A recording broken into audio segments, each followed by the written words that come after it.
सुल्तान सलाहुद्दीन अयूबी रहमतुल्लाह अलैह आप वो मर्द कलंदर हैं, आप वो मर्द मुजाहिद हैं।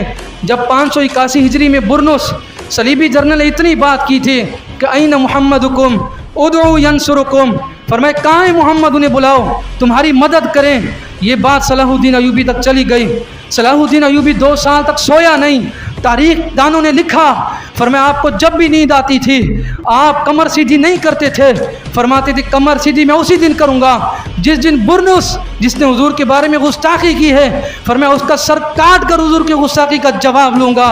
वक्त गुजरता गया, रब ने आपको बादशाहत अता फरमाई, सल्तनत अता फरमाई, मनसब अता फरमाया, ओहदा अता फरमाया।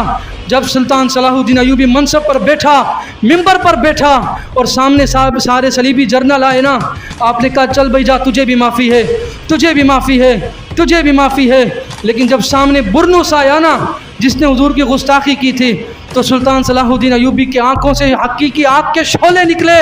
आपने फरमाया तूने हुजूर के बारे में बात की थी और तूने कहा था ऐन मुहम्मदुकुम उदउ यंसुरुकुम, कहाँ है मोहम्मद, उन्हें बुलाओ वो तुम्हारी मदद करें। आपने फरमाया नाम, जी हाँ मुझे रसूलुल्लाह ने भेजा है, जी हाँ मुझे रसूलुल्लाह ने भेजा है।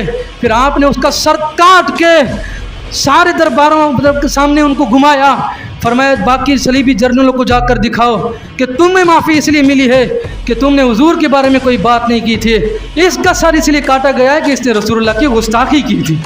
तभी तो इकबाल ने कहा था गंज हाय हर दो आलम रा कलेद तेगे अयूबी व निगाहे बायजीद, फरमाया इस जहान की नहीं अगले जहान के ख़जानों की चाबियां भी तुम्हारे हाथ में आ सकती हैं।